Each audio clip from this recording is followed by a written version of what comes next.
Good morning, children.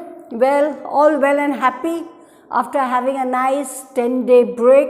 I think it was more than 10 days, and you all must have had a good time during the puja vacation. It's like a holiday also other days, but this is like it was. You had your, what you call this, dasai for some people, went out to see the idols of goddess Durga. Of course, you had to take in a lot of precautions, not like before, where you would just have lots and lots of people coming to your houses, or you would go, pandal hopping here, there and all, doing whatever. But this time you had to take a lot of precautions, and I hope you are still taking those precautions, children, because now that the winter has set in, you have to be a little more careful. Have you understood? So anyway, you mustn't have read or done anything during these holidays, but I hope you all are now at least ready for your classes. There are some I know who really take pains to listen, send me work and all, but like as before I told you, there are some who are not bothered. And I think if I am not mistaken, I told you that I would be doing a poem for you all, class 6. It was page 148, and the name of the poem was The Elephant and the Tragopan. And if you open your page to 148, you will see such a colorful picture. You see a bird there, then you see an elephant there. It looks so wonderful with the greenery, the bamboo grove, the plants. It's such a colorful picture. One day I'm going to tell you to draw this picture. It looks awesome. So anyway, now actually in this poem, it's about, like the headlines, an elephant and a tragopan. Now everybody knows an elephant, and I think has seen an elephant, but what is a tragopan? It is an Asian pheasant bird. You spell it P-H-E-A-S-A-N-T, pheasant. It's a big bird. I don't know whether, you've seen it. And they're discussing, they receive some warning that their homes are soon to be destroyed by man. Like this, I had just finished a lesson with class 5. That also funnily had to do with something endangered species like this, what you call that, turtles. So, it's a coincidence that I'm doing one lesson in class 5 about the endangered species, and here we are talking about two, you can say, animals, a bird and an elephant, where they get some sort of warning of what they can't speak and discuss, but this is a poem. And this poem actually is written by a very famous author called Vikram Seth.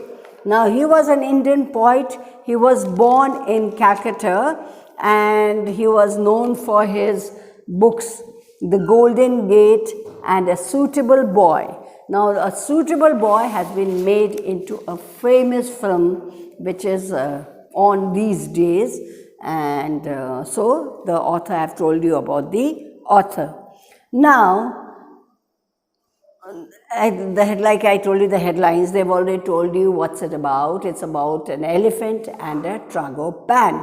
And I've explained to you what a tragopan means. Now, I first read the poem to you, okay? In Bengal Valley, broad and green, where neither hut nor field is seen, where bamboo, like a distant lawn, is gold at dusk and flushed at dawn, where rhododendron forests crown the hills and wander halfway down, in scarlet blossom, where each year a dozen shy black bears appear, where a cold river filled with ice sustains a minor paradise. An elephant and tragopan disgust their fellow creature man.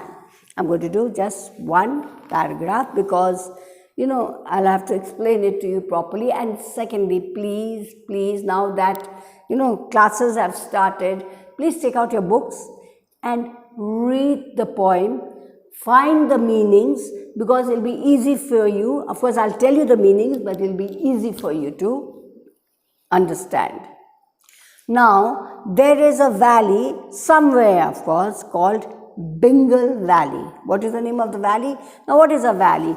A valley is a place like this, something like this, with thing, and here this. Now, there's a valley close by, that is Tista Valley.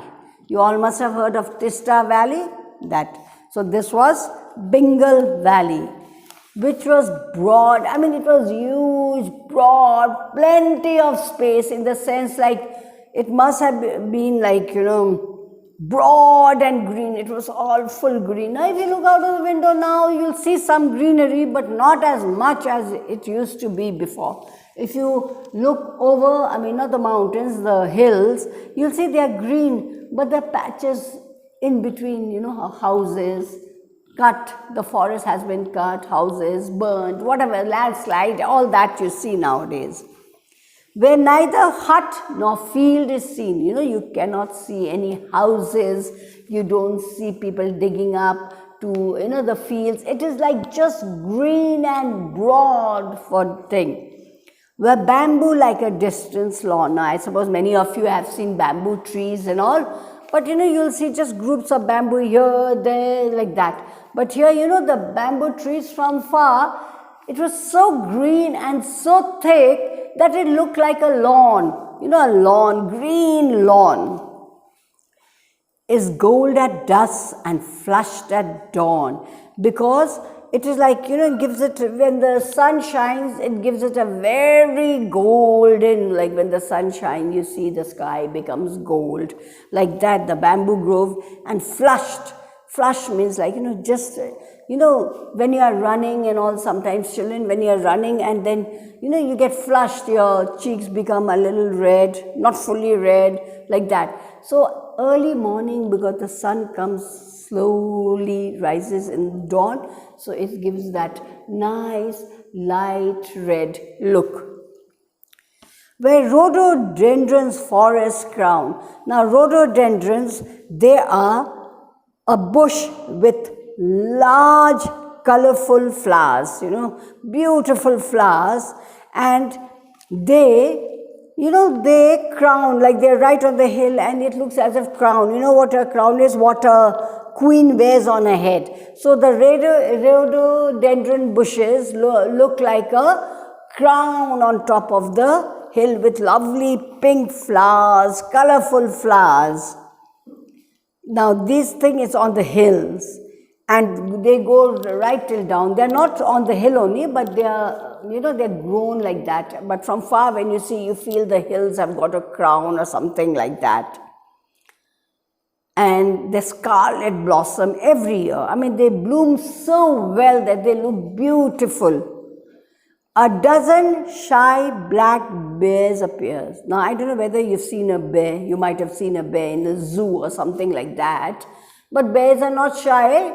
Just recently in Gangtok, a lot of bears had given a lot of problems. I mean, they can maul you. Maul you means they can hurt you. And there are many, who go, they are ferocious. So, over here, but, they are shy because I think why they are shy and they are very nice, because human beings have not touched that area at the moment. So birds and bees and all these, animals, they are very happy, there are no humans around, so that's why. And then just over there, this is a cold river. I mean, a river can't be hot, of course, but cold. And then you see it's filmed with a little ice. Now, what is the film like? Suppose this is the river. Now, there's a thin layer of ice here. That means it must be really cold. I mean, it's not that it's thick, but then, when you will not see the river flowing, but you'll see there's a thin layer of ice. That means, like that again, very clear and crystal, not touched by human hands. sustains a minor paradise. Means this Bengal valley is like paradise. Now what is paradise actually? Paradise is a place, children, where everything is so lovely, there is nothing bad, or it's paradise is somewhere where everything is perfect. Like nowadays, you think this world is, this place where we live in like people used to say, oh, Kalimpong was like paradise and all, hardly few houses, lovely roads, lovely plants, everything. But no, sorry, now it's not paradise. People have spoiled this place. They have spoiled it by making huge, horrible buildings, cutting here, cutting there, everywhere, garbage everywhere. So now it is not paradise. And in this type of a beautiful, background, an elephant and a tragopan. Now what I forgot to tell you is a tragopan is an Asian pheasant bird, a big bird. You can see it in the picture, but it's a big bird. Now what happened is, they, instead of people discussing about them, here both of them are discussing about a man, a creature, their fellow creature who is supposed to be a friend of theirs is discussing about this. Have you understood? Today we are going to do only one paragraph because there are it's a little not difficult, but it's a nice point, but you have to understand it properly. Have you understood? And please read the poem. In page 148 and 149, read the poem, find the meanings, please. And tomorrow I will give you some work that is which you have to do. So please children, please, now that your holidays are over, please read and be a little more particular about your studies. You might say, oh, ma'am won't know and all, but it's for you, not for me. You have to. Have you understood, children? Stay safe, be good, and concentrate on your lessons. See you next Monday. Thank you.